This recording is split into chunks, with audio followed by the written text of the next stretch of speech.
So, yes, well, now, it's been 82 days or something-ish, kind of, since our last podcast. We've had a new logo. Not that anyone actually cares. Not that anyone actually listens to this podcast. A bit of biscuit talk. I've got a packet of ginger nuts.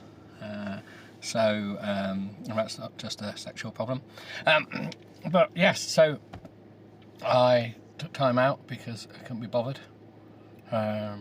Someone the one listener that does listen, said, I haven't podcasted for a while.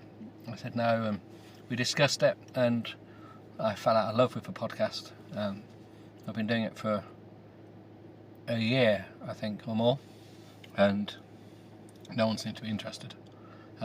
But that was the whole point of a podcast, is that no one seems to be interested. I forgot that. I forgot that the whole point of this is there's no point to it. It's just a bit of bobbins, really. And that's what we have to keep in mind. It is bobbins. But there's a we. It's like the royal we, I suppose, just me. So got to think of these things. But anyway, so on that note, preamble done. That's the end of preamble. If I've magically appeared in your podcast list, then hurrah, hello again. And if I haven't, then sod you all. Didn't like you anyway. So right, I've signed up for Kindle Unlimited just for 2 months to see what mess we can make of that. So obviously went through the book list. The first book I found was 44 short stories about erotica. So what more could we ask for? So shall we start with? Shall we just start and see how it's got? It's got 4.5 stars. So should we see if there's any reviews? How can you read the reviews? Let's have a look. I can't read reviews in the app. Oh, damn it. Someone knows how to. Anyway, right. Story 1. So, I might cough every now and then because I've had a bad cough. Anyway, right. Let's do this. Are we all ready? Are we sitting comfortably? Have you got your cup of tea or your cocoa or whatever you're gonna be drinking? Maybe if it gets exciting, a box of tissues. But let's just see. Let's just see how it goes, and then we can go from there. I had met Sally whilst I was in law school, and she was working on her MBA at the same university. Shelley. Shelley was a girl you noticed with her blonde hair and magnificent smile. Shelley had been a varsity lacrosse player in undergrad and had a firm, athletic body that included rather large but perfectly shaped tits. So we're going to try and make this like sound all kind of posh and kind of like a lacrosse player. So she's fit and she knows how to run with a stick with a little net on the end. But we're trying to make it sound so like amazing that it's a law firm. And make these words tits. Oh yes, well, she had been a varsity lacrosse player, in undergrad, and had a firm athletic body, but included a rather large but perfectly shaped tits. She was also very intelligent and usually a lot of fun to be around. I say usually because Shell, we're using her nickname now, was very goal orientated. Well, she was a lacrosse player after all. Shelley would do what was necessary to get things she wanted. Whatever was necessary. Dum, dum, dum! I'm not sure why I caught Shelley's attention, but I did. While she was not aggressive enough to put off putting, Shelley apparently decided that she wanted me and she would put on a press to get me. Put on a press what? Press suit? Not that I'm complaining. She was a beautiful woman, great fun to be with, and an energetic, if intense, lover. There was always a recovery period after sex with Shelley. Oh yeah, give me some aspirin, love. Give me some aspirin. Oh, I need to recover. Oh, I'll just go and lie down in a darkened room for a bit. All men do that. All men just fall asleep. So anyway, this is where I get loads of complaints. I don't care. I just don't care anymore. I thought that Shelley and I worked pretty well together. We both graduated near the top of our class. Oh, arc at you. I took a job as an associate with a local office of a huge national law firm. Shelley got an entry-level management position with a relatively new but very hot tech company. We got married a few months after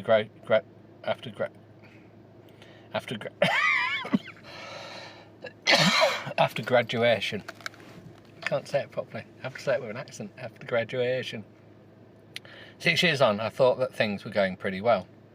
We didn't have everything Shelley wanted. A McMansion and a couple of Mercedes, just to name just two. But I was on track to partnership at the firm. She had bought a nice house with a huge mortgage in a safe, leafy and prestigious neighbourhood. And we had 2 great cats. Oh, there we go. That's it, we've got 2 great cats. What more could you ask for? Oh, that's living the life there. 2 great cats. But we all know cats. I like a cat, I must admit, as you now know from the new logo. But I love a cat, but they're not great. Even cat owners know cats aren't great. They're entertainment, but they don't like humans. Don't be fooled. Don't be fooled. Not long into my 6th year, the firm merged with a law firm in the UK. Oh, those bloody British, eh? That move was not done without some internal opposition. Not long after the merger became definite, I was invited to lunch with the 2 partners with whom I had worked most. Over a rather long lunch, the partners told me that they and the 3 other partners were leaving to start their own firm, but they each had a solid book of portable business and were confident that they would do well. They asked me to come with them while I would start out as an associate. They were sure that I'd join them as a partner before long. The luncheon put me in a difficult spot. Oh my God, this is boring as fuck, isn't it? There was a lot of risk moving to a start-up firm, no matter how well established the partners starting it seemed to be. As an employee, I'd be among the first to go if the business did not pan out as I expected, and costs had to be cut. On the other hand, the merger of my present firm meant that a lot of new partners who had never ever met me would have a huge say on my future there, and with the partners I knew best leaving, the people most likely to go to bat for me would be gone. I talked the issue over at length with Shelley. Shelley wasn't that helpful. I'm not sure I like Shelley. I'm feeling this is all a bit I don't know what's going on. I'm a bit bored, to be honest. This is meant to be erotic novels, erotic short stories. And so far, this story seems to be very long. You have to do what you think is best, she told me. You know that we both have things which we want to achieve. By that, she meant that there were things she wanted to acquire. We need to decide which course is most likely to get us our goals. I also knew that Shelley was not being promoted at her company as rapidly as she felt that she deserved. Of course she wasn't. She seems like a bitch. In the end, I decided to go with a new firm. While the move didn't cost me financially, a year on the firm was not in position to give me the automatic annual rise that I had always received at my old firm. Shelley was spending more and more time at work, to the point with Mr. No, that we frequently only saw each other late at night when we were both too beat to do much besides sleep. Oh, I see how this is going. We went on like that for another year. I assumed that the situation was temporary, and I was just the sacrifice that had to be made to get where we wanted to be. I came home early one night because Shelley had called me at the office with the dread with dreaded message, "We need to talk." I had no idea what she wanted to talk about, but knew that it couldn't be good. Still, I could not think of any reason to expect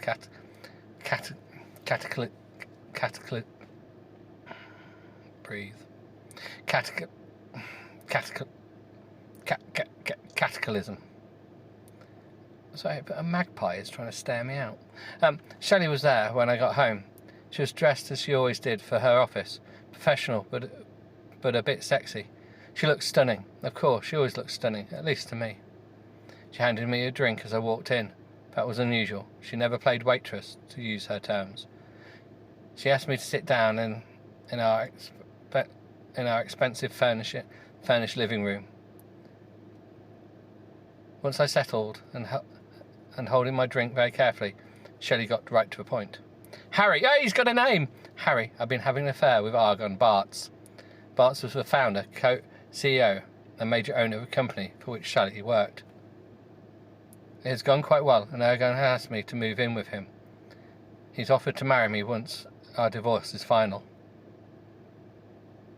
What did you say when your world has just been blown apart? I guess that my face showed the feelings I had.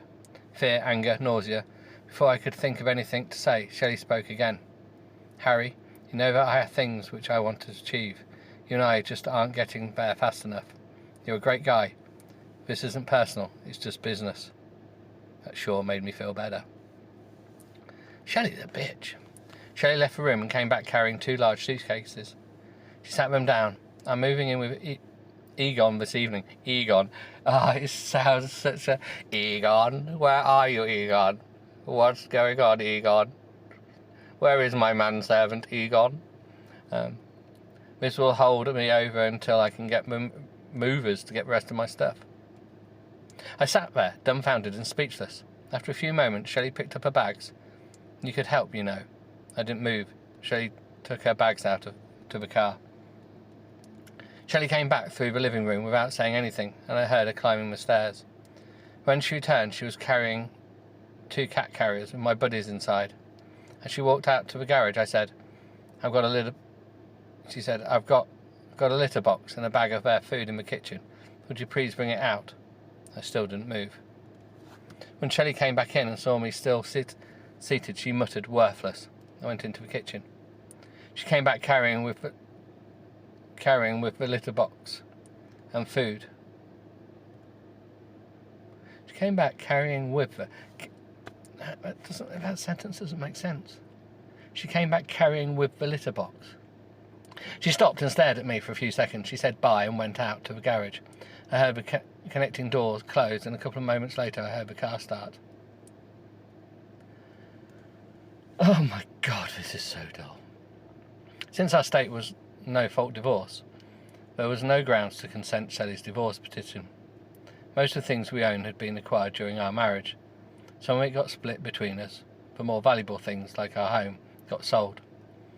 I guess to her credit, Shelley didn't persuade a claim for alimony. Within a surprisingly short time, I went from having a beautiful wife, 2 cats, and a nice house in the burbs, to living completely alone in a downtown apartment 2 blocks away from my office. I was basically a wreck. At least it didn't affect my work. Oh, I didn't think it did. My colleagues were supportive, since I was now free again. I would start going to bars where women congregated, and we should start dating. I couldn't do it. I didn't even try. Every woman I saw just reminded me of Shelley. My world had reduced itself to the office and my apartment, with infrequent trips to the store.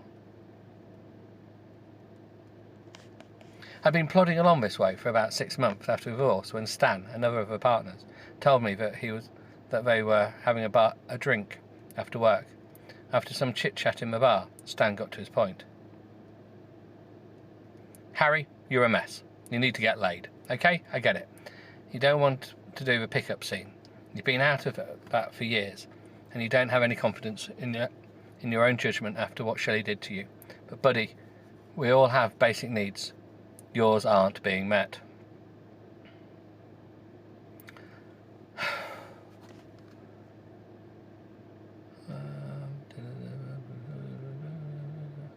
Right, we've got a couple of pages to get.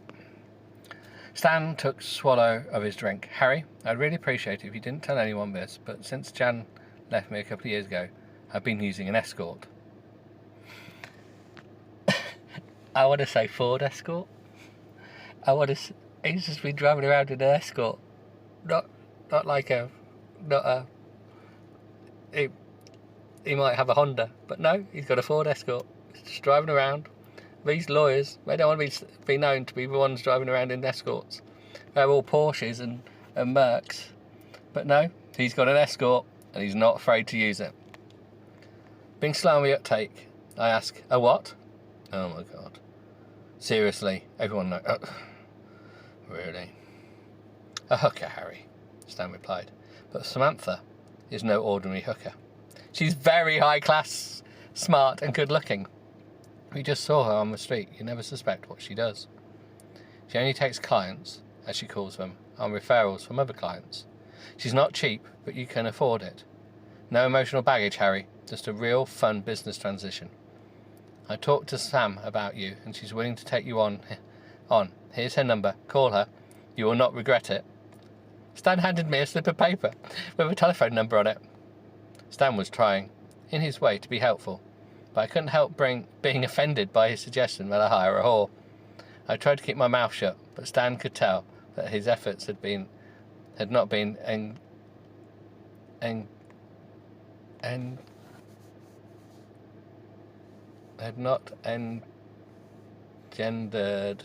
a lot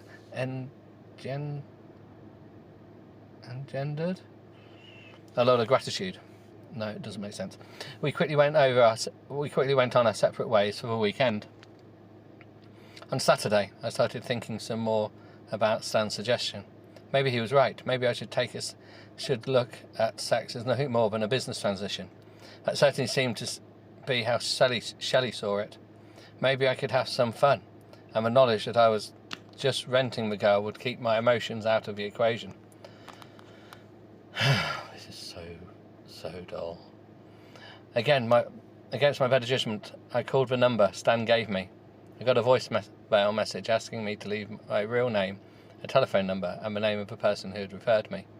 Not surprisingly, the message had been recorded by a rather low, sexy female voice.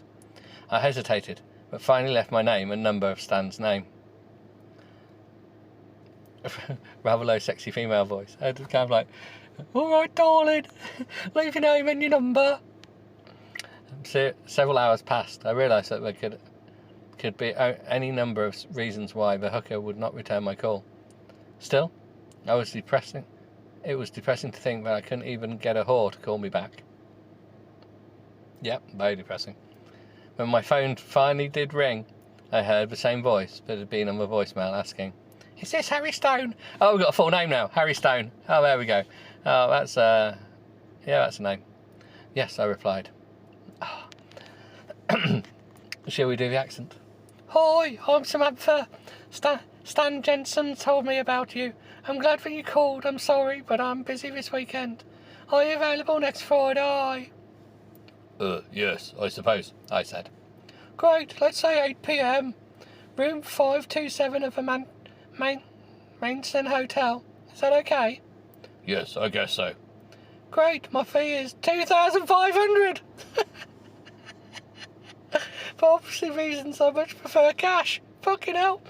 You'd pay me up front. There's no set time. We'll just see how it goes. Hey, what do you like to drink? Beer or red wine, I answered. Beer or red wine? Seriously? Oh, come on. How about something a bit stronger? Okay, a dark rum and tonic, I said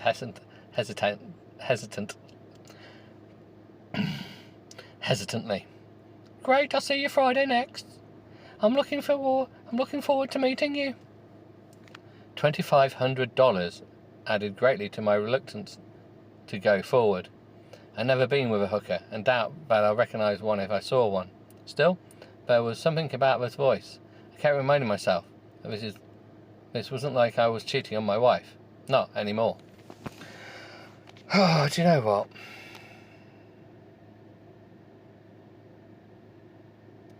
We will go back to us tomorrow because it's literally ridiculous. Yeah, because I can't be bothered anymore. The story's too dull, but apparently it gets better. So I might read ahead later. There's 33 minutes left in this chapter, apparently. That sounds like a podcast tomorrow. So, oh, not tomorrow, but you know what I mean. Anyway, right, well, have a nice day. Enjoy. And toodle pip from now.